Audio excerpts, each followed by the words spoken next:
नमस्कार, स्वागत है आप सभी का परीक्षा वर्ल्ड के इस यूट्यूब चैनल में। दोस्तों, आज के इस सेशन में हम कंप्लीट करेंगे प्रैक्टिस सेट का जो हमारा भाग है 35वें नंबर का उसको। तो चलिए आज के सेशन को शुरू करते हैं और देख लेते हैं कि आज का हमारा जो 35वें नंबर का प्रैक्टिस सेट है इसमें हमने कौन कौन से महत्वपूर्ण प्रश्नों को सम्मिलित किया हुआ है। तो चलिए आज के सेशन को शुरू करते हैं। पहला प्रश्न हमारा है, वह राज्य जो 3 देशों और एक राज्य से सीमा साझा करता है उस राज्य का नाम आपको बताना है। तो वह राज्य कौन सा है जो 3 देशों और एक राज्य से सीमा साझा करता है? तो यह राज्य है सिक्किम, यानी कि ऑप्शन सी इसका बिल्कुल सही है, सिक्किम। अगला प्रश्न हमारा है, राष्ट्रीय गान जो हमारा है जन गण मन, इसको पहली बार भारतीय राष्ट्रीय कांग्रेस के किस अधिवेशन में गाया गया था?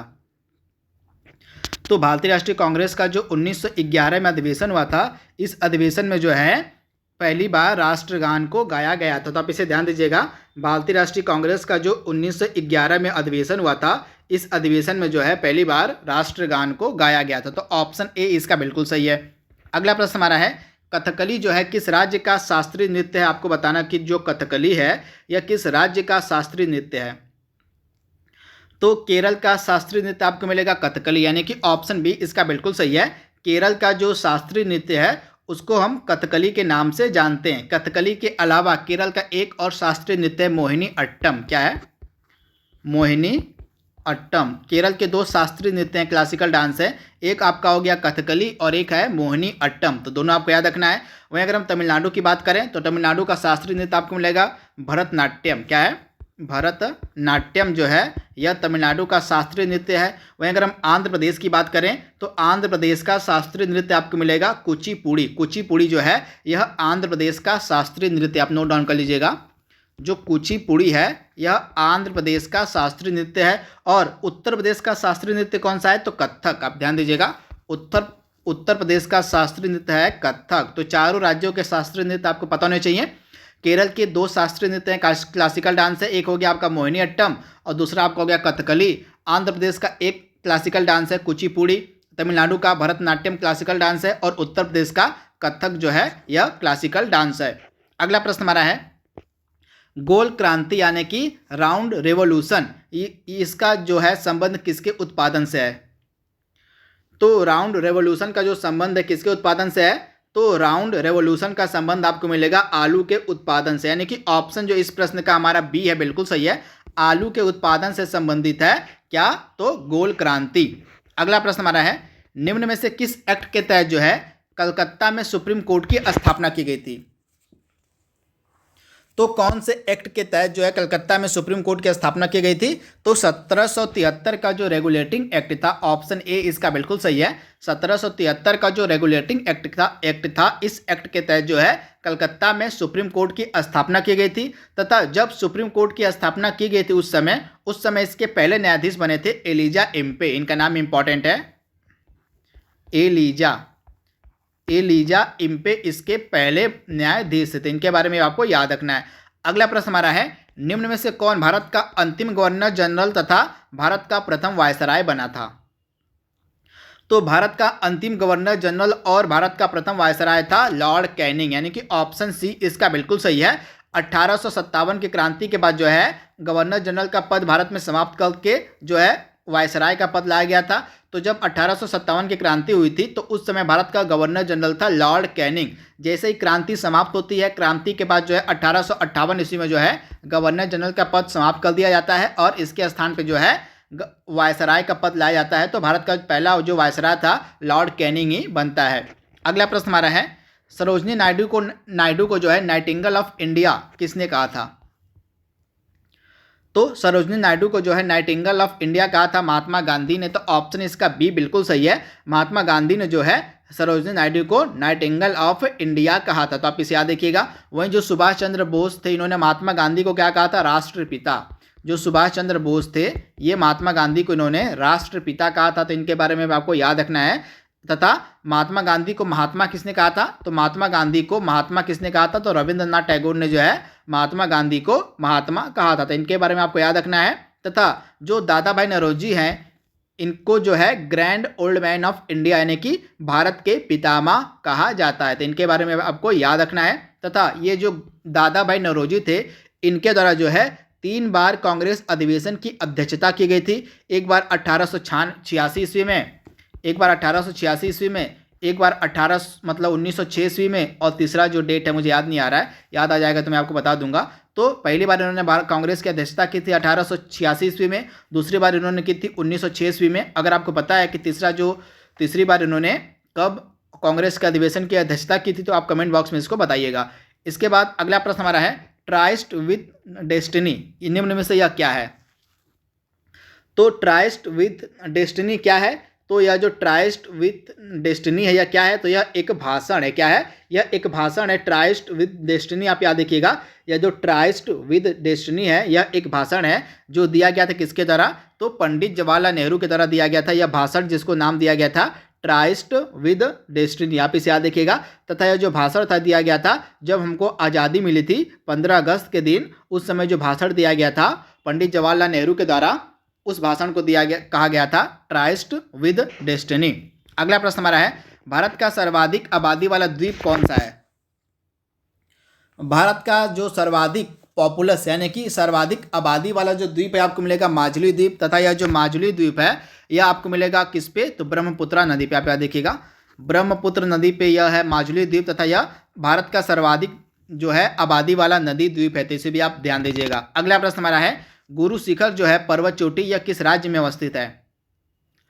तो राजस्थान में अवस्थित है यह गुरु शिखर पर्वत चोटी, तथा यह अरावली पर्वत की सबसे ऊंची चोटी, आप ध्यान दीजिएगा अरावली पर्वत की जो है सबसे ऊंची चोटी है गुरु शिखर जो कि राजस्थान में स्थित है, तथा यह जो अरावली पर्वत है यह अपशिष्ट पर्वत का एग्जाम्पल है अरावली पर्वत।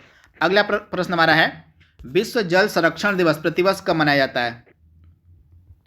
तो प्रतिवर्ष जो है विश्व जल संरक्षण दिवस मनाया जाता है 22 मार्च के दिन, तथा 22 मार्च के दिन ही जो बिहार राज्य है वह अपना स्टेटहुड डे यानी कि अपना स्थापना दिवस भी मनाता है। तो दोनों आपको याद रखना है, 22 मार्च के दिन विश्व जल संरक्षण दिवस भी मनाया जाता है और 22 मार्च के दिन ही बिहार अपना क्या मनाता है? तो स्टेटहुड डे यानी कि अपना स्थापना दिवस भी बिहार 22 मार्च के दिन ही मनाता है।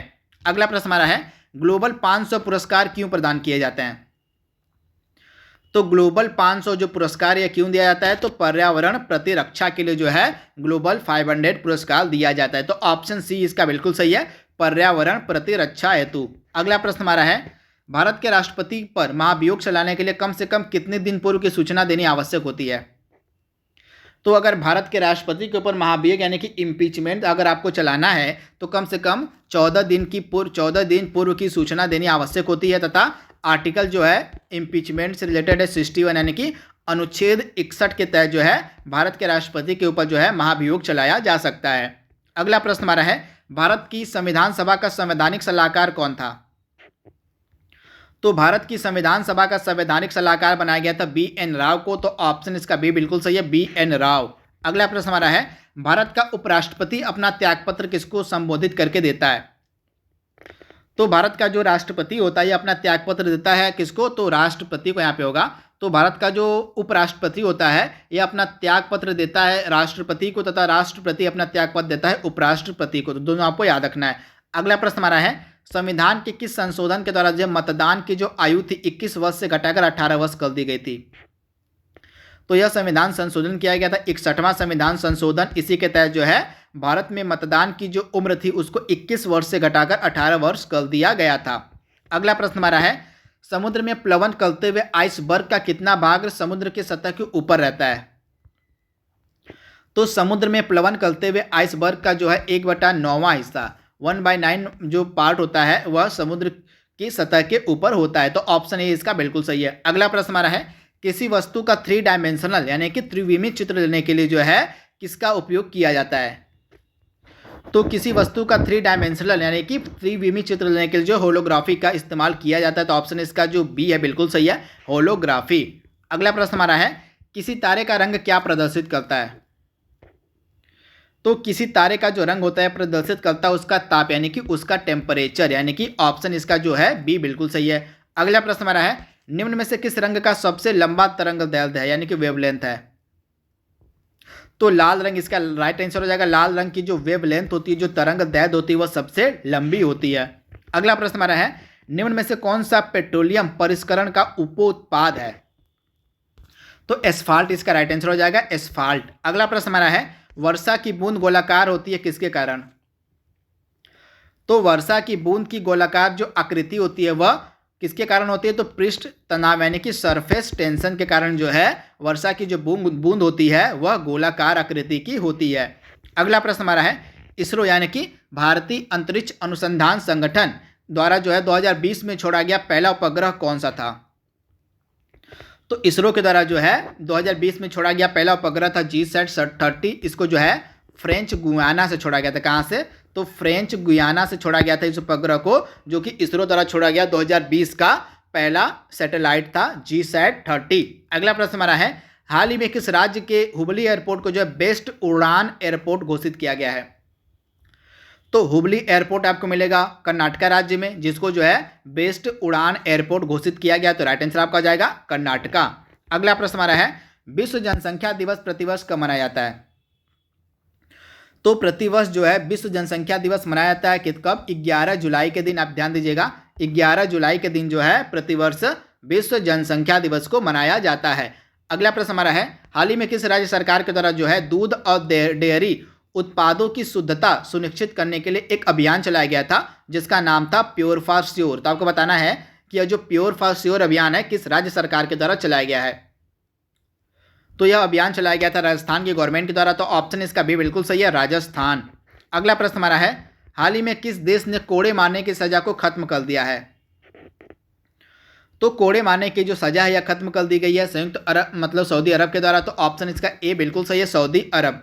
अगला प्रश्न हमारा है, हाल ही में किस राज्य सरकार के द्वारा जो है जीवन शक्ति जो है योजना को शुरू किया गया है? तो जीवन शक्ति नामक जो योजना है शुरू की गई थी मध्य प्रदेश की गवर्नमेंट के द्वारा। तो ऑप्शन ए इसका बिल्कुल सही है, मध्य प्रदेश।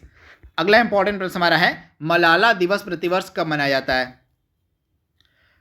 तो जो मलाला दिवस प्रतिवर्ष 12 जुलाई के दिन मनाया जाता है। मलाला यूसुफजई को जो है नोबेल शांति पुरस्कार दिया गया था, तथा मलाला यूसुफजई के ऊपर जो है एक मूवी बन रही है जिसका नाम है गुल मकई। क्या नाम है? तो इस मूवी का नाम है गुल मकई, तथा यह मलाला यूसुफजई के ऊपर बनाई जा रही है। आज का लास्ट प्रश्न हमारा है, स्कॉट मॉरिसन किस देश के प्रधानमंत्री हैं? तो स्कॉट मॉरिसन प्रधानमंत्री हैं कहाँ के? तो ऑस्ट्रेलिया के। तो ऑप्शन बी इसका बिल्कुल सही है, ऑस्ट्रेलिया के प्रधानमंत्री हैं स्कॉट मॉरिसन। और ब्रिटेन के प्रधानमंत्री हैं बोरिस जॉनसन। बोरिस जॉनसन जो हैं ये ब्रिटेन के प्रधानमंत्री हैं, और स्कॉट मॉरिसन जो हैं ये ऑस्ट्रेलिया के प्रधानमंत्री हैं। और न्यूजीलैंड के प्रधानमंत्री है जैसिंडा अर्डन। कौन है? तो जैसिंडा अर्डन जो हैं ये प्रधानमंत्री हैं कहाँ की? न्यूजीलैंड की। और फ्रांस के नए प्रधानमंत्री बने जीन कास्टेक्स। कौन बने हैं? तो जीन कास्टेक्स जो है ये नए प्रधानमंत्री बने हैं फ्रांस के। तो दोस्तों ये हमारा 35वें नंबर का प्रैक्टिस सेट था जिसको हमने कंप्लीट कर लिया है। जल्दी मिलेंगे हम इसके अगले भाग में, तब तक के लिए thank you, thanks for watching, thank you.